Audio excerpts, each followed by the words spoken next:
दोस्तों, किसान भाइयों, मेरे मित्रों, विद्यार्थियों, कोई भी जॉब करने वालों, नमस्कार। मैं Ashok Sharma, Shekhawati bee farming YouTube channel पर आपका स्वागत और अभिनंदन है। दोस्तों, आज बहुत अच्छी बात बता रहा हूँ आपको, जो आज तक शायद किसी वीडियो में आपने नहीं देखी होगी या यूट्यूब वालों ने कभी कोई याद नहीं आया होगा या बनाई नहीं होगी। दोस्तों, जब भी आप मधुमक्खी का फार्म कहीं रखें या एक काम स्टार्ट करें, तो आपको पहले जा कर के एक बार विजिट करके देख लेना होगा। एक हरी चिड़िया होती है, मेरा हाथ देख लीजिए, इतनी बड़ी हरी चिड़िया होती है जिसकी चोंच लंबी होती है, कलर हरा होता है, और अक्सर वो इलेक्ट्रिक जो लाइन होती है ना, बिजली की लाइन, उसके ऊपर ज़्यादा बैठती है। पेड़ों पर कम बैठती है, इलेक्ट्रिक लाइन पर ज़्यादा बैठती है। तो आपको जब भी आप फार्म माइग्रेशन करें, एक जगह से दूसरी जगह ले जाएं, तो उस चिड़िया के बारे में आपको जानकारी ज़रूर लेनी है। या तो किसी किसान भाई से पूछिए, भाई साहब यहाँ हरी वाली चिड़िया क्या? वो हरी चिड़िया अपनी गोरिया चिड़िया होती है ना, उसके समान ही है, उसकी चोंच लंबी होती है। उसका मुख्य भोजन है मधुमक्खी को खाना। मधुमक्खी जैसे बक्से से निकलेगी, फ्लाई करेगी, वो ऊपर के ऊपर उड़ती हुई मक्खी को खा जाती है और चोंच के अंदर पकड़ करके और खा जाती है। और अगर दूसरी बात, एक चिड़िया को मालूम पड़ गया कि यहाँ मधुमक्खी है, तो वो कम से कम 100, 50, 200 चिड़िया भी ला सकती है। अगर चिड़िया लग गई तो दोस्तों, वहाँ से आपको तुरंत बक्से उठा लेने हैं, चाहे आपको किराया लगे, चाहे आपकी परेशानी हो।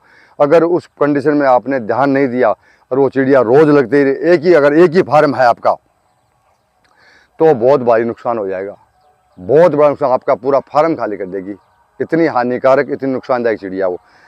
दूसरी बात मैं आपको बता देता हूँ, मैंने प्रैक्टिकली आजमाइश की है, मैंने कोशिश की है, बहुत जगह जाके देखा है। उस चिड़िया का साइंटिफिक कोई ट्रीटमेंट नहीं है।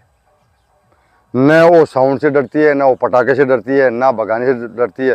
कोई मतलब उस चिड़िया का अपने पास कोई इलाज नहीं है, साइंटिफिक इलाज नहीं है। अब लोग अलग अलग बातें कहते लेंगे, वो बातें मैं आपको वीडियो में नहीं बता सकता, क्योंकि वो बातें झूठी है। बाकी साइंटिफिक इलाज नहीं है। उड़ने वाली चिड़िया का हम लोग क्या इलाज कर सकते हैं? ऐसी अपने पास कोई दवाई मेडिसिन नहीं है उस चिड़िया के लिए स्पेशल खिला दे। उनका मुख्य भोजन है मधुमक्खी को खाना, और एक बार खाना स्टार्ट कर दिए तो दोस्तों, आप मधुमक्खी का फार्म को नहीं बचा सकते। तो मैं आपसे विनती करता हूँ, रिक्वेस्ट करता हूँ दोस्तों, मेरे मधुमक्खी पालक भाई हो, चाहे नए हो या मधुमक्खी पालन करना चाह रहे हो, तो छोटा सा ही ध्यान देना है, और कोई बहुत बड़ी भारी बात नहीं है। इतनी बड़ी चिड़िया है, फिर आपको मैं रिपीट करता हूँ, इतनी बड़ी चिड़िया है, हरा उसका कलर है, जैसे घास का कलर होता है, जैसे पेड़ पौधों का कलर होता है, उसके पंखों का कलर हरा है।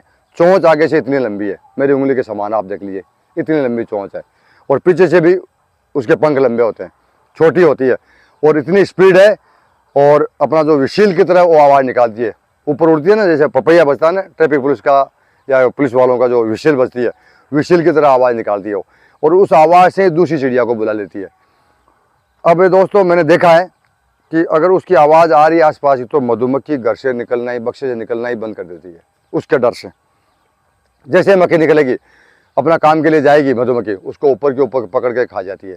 तो आपको ऐसा लगे कि यहाँ चिड़िया का प्रकोप है, चिड़िया ज़्यादा है, तो वहाँ न तो कभी बक्से रखें, न किसी को सलाह दें, और न इंतज़ार करें। अगर आपको मालूम पड़ गया कि यहाँ 5, 7, 10 चिड़िया आ रही है, अपने फार्म के आसपास घूम रही है, या इलेक्ट्रिक लाइन है कोई भी, चाहे केबल हो, चाहे वायर हो, चाहे खंभे हो, उन पर ज़्यादातर उन पर बैठती है, तो आपको एक बार राउंड मार करके आपको देख लेना होगा कि कहीं चिड़िया तो नहीं है। अगर चिड़िया है तो उस पोजीशन में आपको कतई वहाँ फार्म नहीं लगाना है, न रखना है। और आपने मान लीजिए किसी कारणवश आपने ध्यान नहीं दिया और जल्दीबाजी में अगर अपना फार्म शिफ्ट भी कर दिया, तो अगर आपको मालूम पड़ गया कि यहाँ बहुत चिड़िया है, तो दोस्तों, मेरी आपसे रिक्वेस्ट है, प्रार्थना है कि वहाँ से जल्दी आपको बक्से हटा लेने हैं। वहाँ बक्से रखेंगे तो आपको बहुत बड़ा भारी नुकसान हो जाएगा, यानी पूरा फार्म वो खाली कर सकती है। 5, 7, 10 दिन अगर ध्यान नहीं दिया, लापरवाही कर दी, तो पूरी मक्खी खा जाएगी, यहाँ तक कि वो रानी को खा जाएगी। ये समझ लीजिए बात। तो मैं आपको ये बता देना चाह रहा हूँ, क्योंकि मैंने देखा है, मैंने नुकसान सहा भी है, और मैंने देखा भी है, और लोगों से सुना भी है, और जाके फार्मों में भी देखा कि ये पोजीशन है। तो उस पोजीशन में आपको तुरंत वहाँ से मक्खी हटा लेनी है, और यही उपाय है। दूसरा अपने पास कोई अल्टरनेटिव उसका उपाय नहीं है, न साइंटिफिक कोई इसका ट्रीटमेंट है कि हम लोग ऐसा कुछ ट्रीटमेंट कर दें कि वो चिड़िया नहीं लगे। तो चिड़िया से बचाने के लिए सबसे बड़ा यही उपाय है, जहाँ मधुमक्खी आप रखते हो वहाँ एक बार राउंड मार करके आप आराम से देख लीजिए, या आजू बाजू किसी किसान को बोलिए भाई साहब यहाँ हरी वाली चिड़िया है क्या। उस चिड़िया को नाम से नहीं जानते हैं कि उसका नाम क्या है, लेकिन हरी चिड़िया उसको बोलते हैं। इतनी बड़ी साइज़ में होती है, बहुत बड़ी नहीं, छोटी साइज़ में ही है। तो उसका पता करें। अगर किसान बोलते हैं कि हाँ भाई साहब यहाँ मैंने 1-2 चिड़िया देखी है, अगर 1-2 देखी है तो वहाँ आपको फार्म शिफ्ट नहीं करना है, मधुमक्खी का माइग्रेशन वहाँ नहीं करना है, वहाँ से कहीं दूर जाके करना है। लेकिन आराम से पता कर लीजिएगा, ये बहुत बड़ा भारी नुकसान कर सकती है। मेरी कही बात आपको अच्छी लगी तो सब्सक्राइब करना, शेयर करना, कमेंट करना। नमस्कार।